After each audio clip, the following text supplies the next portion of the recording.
What are your goals and expectations for the Blues this upcoming season? And again, what are your thoughts about this offseason thus far? Hey, this is Brayden Chen. Subscribe to Locked On Blues.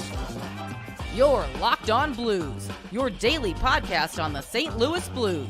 Part of the Locked On Podcast Network, your team every day.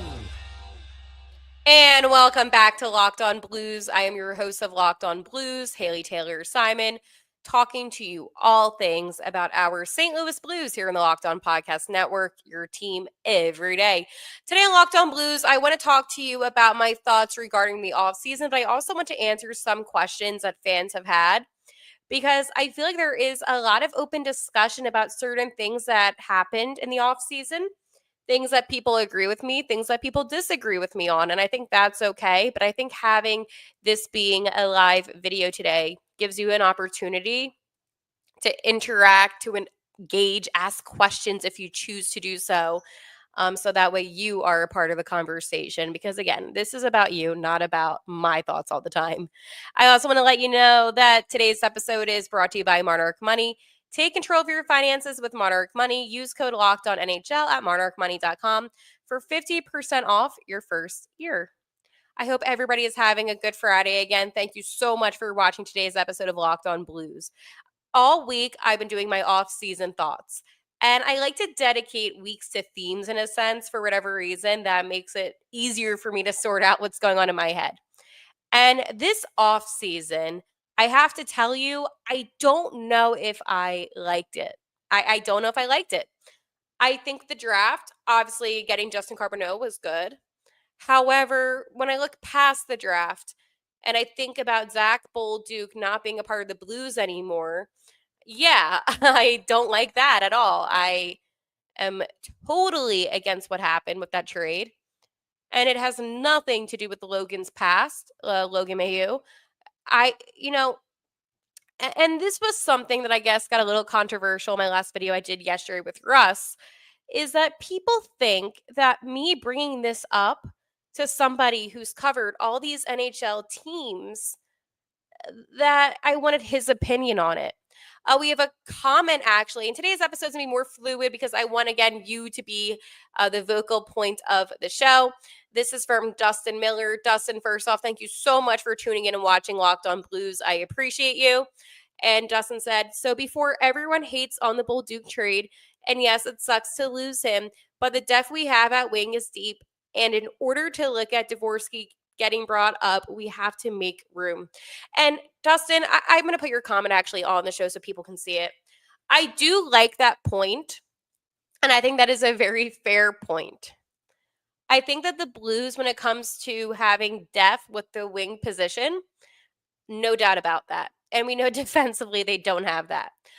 But here's my, I guess you can say, annoyance with what happened is that why was Doug Armstrong praising Zach Bolduc so much during training camp last year, even at the end of the season pressers, for him to just trade him? Now, I know you may not agree with me, and that's okay. You don't have to agree with me. Would you have been okay with a guy like Jake Neighbors being traded? And the reason why I asked this about Jake Neighbors, I do like Jake, but I don't think maybe he's had the best season. I'm not saying it was horrible. I'm not saying it was great. It was average, right? For me, I saw a lot of growth within Zach Bolduc, especially the back half of the season.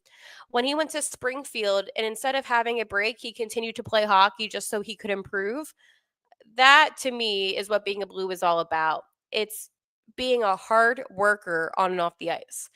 And I don't know if it's because I saw so much potential within him, but again, I I struggle with this because I know that he's going to do great things with Montreal and I'm excited for him. But at the same time, if this doesn't work out with Logan Mayhew, which I hope it does, then it's going to be one of the worst decisions the Blues have made in a while. We have a new comment. Hello, I'm a San Jose fan, but I was wondering how you think the Blues will do. Are they a contender? Hey, thank you so much, and I appreciate you tuning into Locked On Blues. You can be a fan of any team and still watch my videos, so I appreciate that. I believe the Blues will be a contending team. Do I think they're a cup contending team or a playoff contending team? I would say more so a playoff contending team. I think the Blues have a really good foundation right now and they can build on what they did from last season. Now, a lot of people seem to forget, and I have to remind people, not Blues fans, but maybe people that are not Blues fans and they're just hockey fans, that without Dylan Holloway in the playoffs last year, the Blues were not playing with their potential best roster. Having a healthy Dylan Holloway is going to be such a big game changer, especially when it comes to the playoffs. So, for me personally, I saw a lot of good out of the new guys within Broberg and Holloway. I also give Snuggerud a lot of credit for how well he played as well. So, I do believe that they're a contending team for the playoffs. Now, cup contending, that's really difficult because I sometimes feel like when people say, "Oh, well, my team's a cup contending team," and then they don't have the best season, there's a lot of disappointment and you see that with teams like all the time. And even with the Winnipeg Jets, like everyone said that they're a cup contending team, the Dallas Stars. And when they don't achieve that, I feel like there's more of a damper rather than just going in, kind of like being an underdog in a way, which we know very well.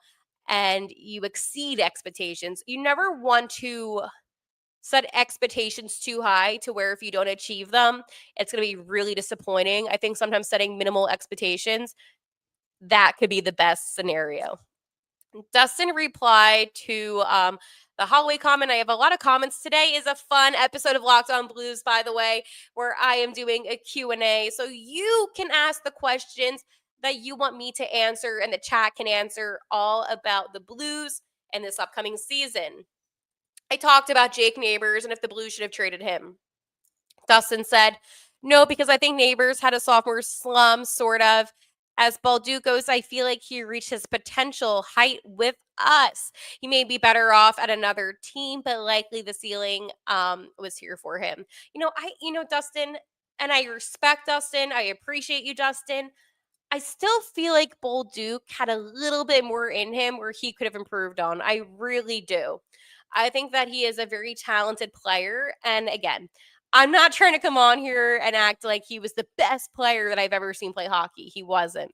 But it's really hard for me to say that that was the best of the best for him. Now, Jake Neighbors is such an interesting player. I mean, I have to keep in mind that he's only 23 years old. I feel like there's been a lot of Jake Neighbors with just how long he's been in the organization. I mean, we have to remember that he was drafted in 2020, 26 overall pick. So it seems like it's been a while of us being familiar with Jake Neighbors. But I want to talk about his season this past season. He did play all 82 games for the first time. So that is a huge accomplishment within himself. 22 goals, 24 assists, 46 points. So you might be wondering, Haley, he had 46 points, the most points he's ever had. Why are you a little bit, I don't want to say disappointed, but not being as positive? Well, the season prior, he had 27 goals and 11 assists. And while I know 11 assists is nowhere as good as 24 assists, I would rather him score more goals. But at the same time, too, his faceoff percentage was only 27% this year. Last year it was 37%. So there's different things besides just maybe points that I look at when I'm evaluating a player. He had less shots this year, only 122. Last year, 145. So I think for me, there's just more that goes into it, right?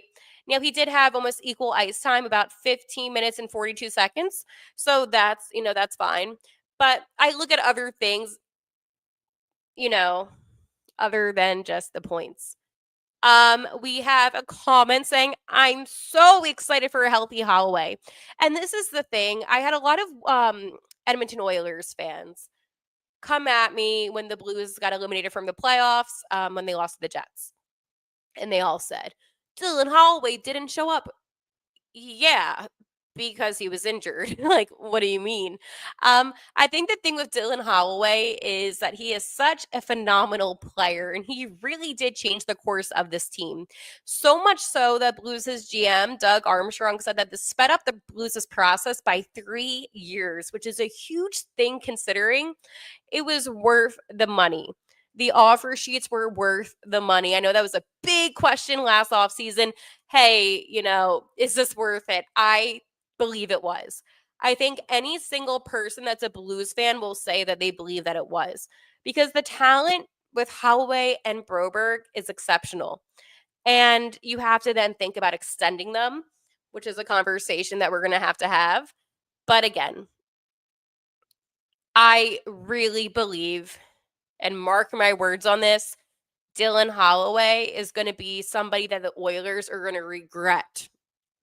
They're going to regret it. They're going to regret that they didn't pay him because that is a phenomenal talent.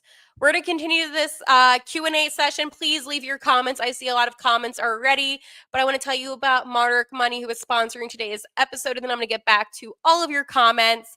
Again, I love that we're talking Blues hockey in the end of July. I miss hockey so much. But really fast, ever wish managing your money felt easier? With Monarch Money, it can. Whether you're growing your savings or planning a big purchase, Monarch puts you in the driver's seat. It's like having your own personal CFO, giving you full visibility and control over your finances.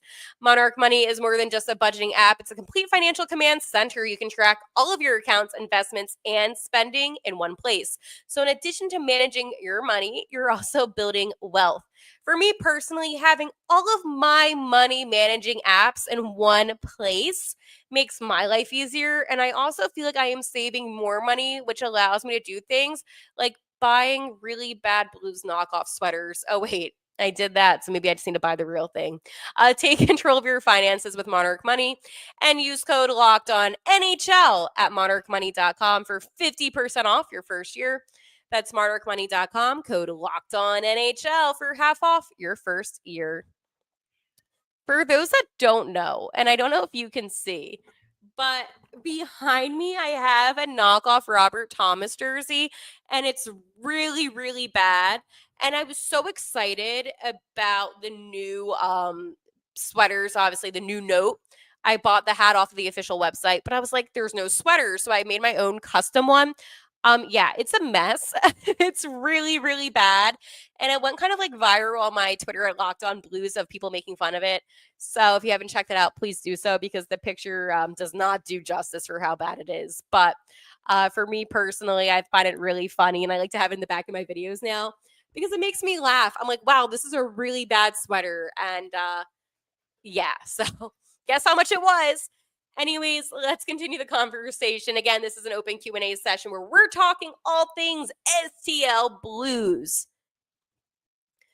Hey, Haley, I honestly have no idea what to expect out of the upcoming season. I am more interested in knowing that when we resign Broberg, Holloway, and Fowler. That's a really good question.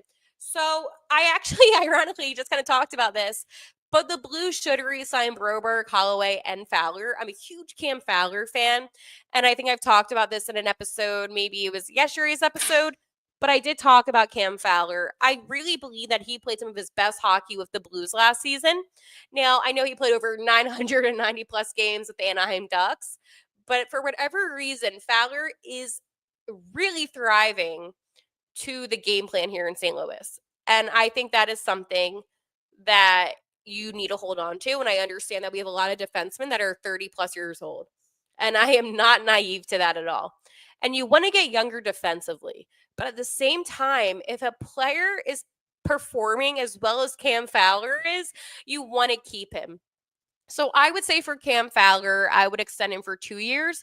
Now, for Broberg and Holloway, I think personally, these are two players, in my opinion, that are going to be good for a long time. So I would consider even a 5 or 6 year extension. And I know that might freak some people out, but trust me when I say this, more so Holloway than Broberg. This is a player, if the Blues don't re-sign, they're going to regret it. he is that good of a player. He is worth the money, and so is Philip Broberg. Dustin continues saying, again, please leave me your comments so that way you can be involved with the conversation. I know you're watching. Not counting Snuggerud or Dvorsky, which prospect are you wanting to see in the NHL full time, and for what reason? Dustin, great question. So, if I had to choose one, or you asked me one player, or could it be multiple?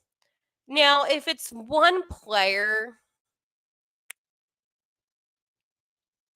Stancil or Juracek. I know that was two. So good job on that one. When I spoke to Mike Meyer, he said that Stancil had a great rookie development camp. And for me personally, when I'm hearing things from really trusted reporters about how a certain player has been doing, I'm going to get really excited about it. I just feel like for me, they have to go with these younger guys, right? Like they can't do what they've been doing where they're going with these older players. They need to get younger, and I think that's why for me, Stancil needs to maybe get that push. But again, I'm biased. I have so much biasy when it comes to some of these prospects because here's the thing: Stancil was drafted by the Blues in the 4th round of the 2023 draft. Okay, I understand that he's a forward. It's very competitive right now with the forwards. But when I'm hearing him having such a great camp, right? He played with in the IIHF, I want to say, with his home country. And again, like he's been doing a lot of international contests, which I think has given him a lot of experience, which I'm really happy for him. But again, he is somebody in Adam Juracek. Adam Juracek, obviously, the Blues need defenseman help. So I feel like that to me would be good. But I feel like these guys are still a little bit not there yet. You know what I mean? It's hard. Like I like Colton Ellis a lot. But right now, like you can't have him play full time. There are certain players that I really do like. That was a really good question, actually, because it is hard to name just one. Because what I'm thinking about is the final roster, and I'm then thinking, well, who would I take away from being in that final roster? And yeah. And Dustin kind of agreed with me. He said, yeah, it's tough to name one. That's the depth issue we will have soon. And that's what I'm saying. Like, there's multiple guys. And I think for me personally, you know, it, like, Theo is another one who had a really great camp. I'm looking at my notes, actually, a development camp. He was a good one. Otto Stenberg, he was another good one that had a good camp. Who else did I see having a really good camp? And there was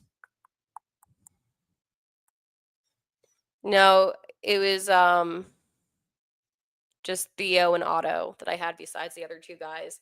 And Theo, most importantly, I think in my notes, I have literally in my notes, best out of everybody in camp from what reports were saying. So we'll see. I mean, the thing about Theo, right, is he is what you need, right? Defense is the issue. I just hope, and I really mean this, that he's able to thrive. That's all. We have another question. I don't know. I hope I answered that correctly. It's just difficult because I just don't want to throw these guys in. But that was a good question. I'm really excited about Carbonneau and all the bull in it.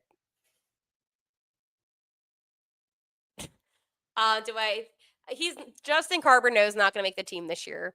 I had the opportunity to speak to him after he got drafted.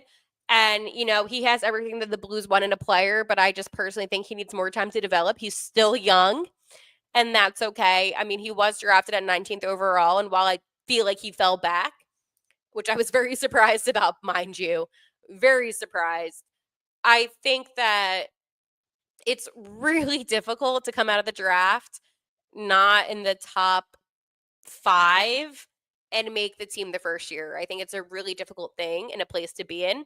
So for that reason, I don't think he's going to make the team this season. But again, I don't think anybody had those expectations of him. So it's not like he's going to be disappointing anybody, right? Again, if you have any more Blues questions, let me know here. I'm going to go check the Twitter account at Locked On Blues and see if anybody on Twitter had any questions. Max said, just how bad this D group is.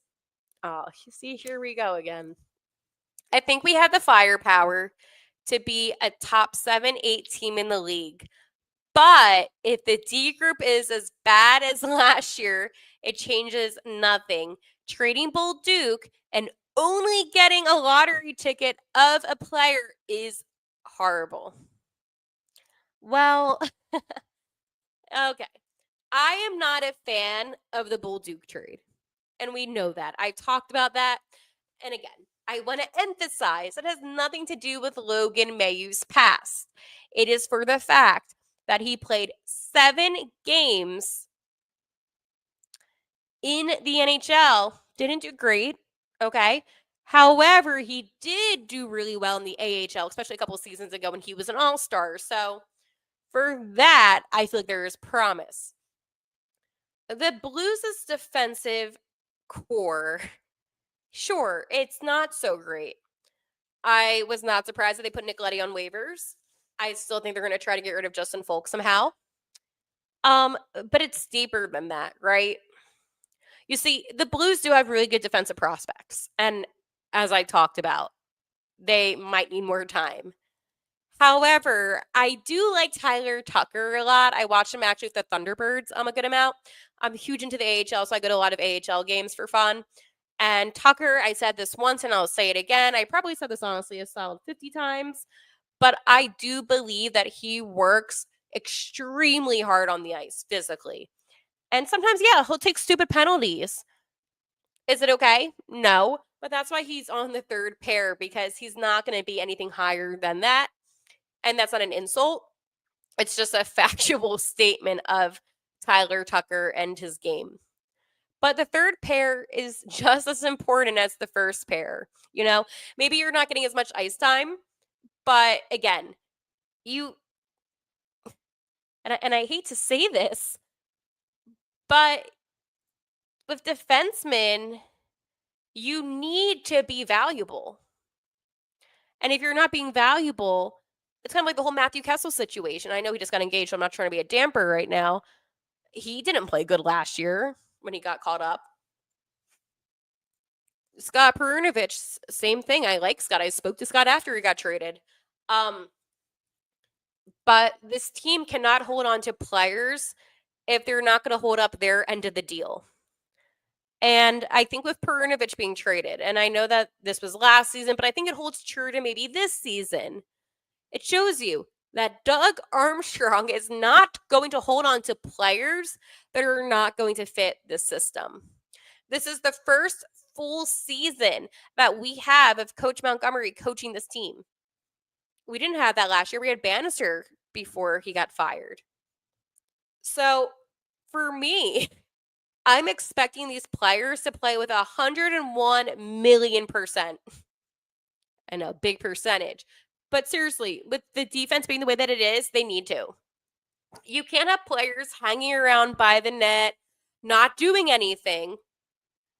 You cannot let in these last-minute goals, 17 last season. I mean, a last-minute goal is essentially how he lost the playoffs. 1.6 seconds. And you cannot say to me, oh, well, it's on Jordan Binnington. No, it's on the defense. A lot of the problems that the Blues had were because of the defense. The offense did their job. Not all the time, but most of the time. Binnington did his job 95% of the time. Hofer, same thing. You had the defense that had players that were too lackadaisical on the ice, if we're being completely honest. I mean, when Parayko was out, that was an issue. Ryan Suter at least stepped up. And because of Ryan Suter, I truly believe the Blues made the playoffs because of him. I believe that. I really do. Because don't forget, when Philip Broberg was out, Suter, he was always the one stepping up. Always. I'm so upset about the Blues not re-signing Suter. I am. Well, Ryan Suter, at least I know. Haley, we have a Suter. I know. But for me personally, I really do believe that Ryan Suter showed you it does not matter the age. It does not matter at all about somebody not being young. It's about how hard you work. And Ryan Suter did that. So I personally am upset about it. I am. You know, I can go on here and I can vent about my frustration with Letty and Folk and basically every guy on defense, if we're being honest. But Ryan Suter gave his all. He did. And I feel like I'm the only one that's actually this upset about it. But I'm just frustrated because I have a feeling he's going to end up retiring now because he said that he wanted to play for the Blues again and he would consider another season in the NHL. And then, well, here we are. So, yeah. I'm ending this episode on a little bit of a damper, but again, I'm going to be honest with you. I'm not happy about the Blues not re-signing him. Even if it was for like 1 year league minimum, I would have been fine with that. All right, well, today's Q&A was really fun. I hope we can do more of these, actually. I like recording my episodes without it being live, so in case I have to cough or sneeze, I don't have to worry about being on camera. However, I feel like it's a really good way for you and I to connect with each other, talk about Blues hockey, and have open discussions. So make sure to follow on Twitter at Locked On Blues. I post all my Blues content there. My own Twitter at Haley T. Simon. I love talking Blues with you all, and this is a really fun specialty episode. And really fast before I end, every single week I ask you on Fridays, are we feeling blue? Was this a good week? Was this a bad week for the St. Louis Blues? Hey, we're one more week closer to hockey. The Cup was in St. Louis earlier this week because of Matty Tkachuk. So I say this was a good week. So with that being said, I will talk to you all on Monday. And like always, let's go Blues.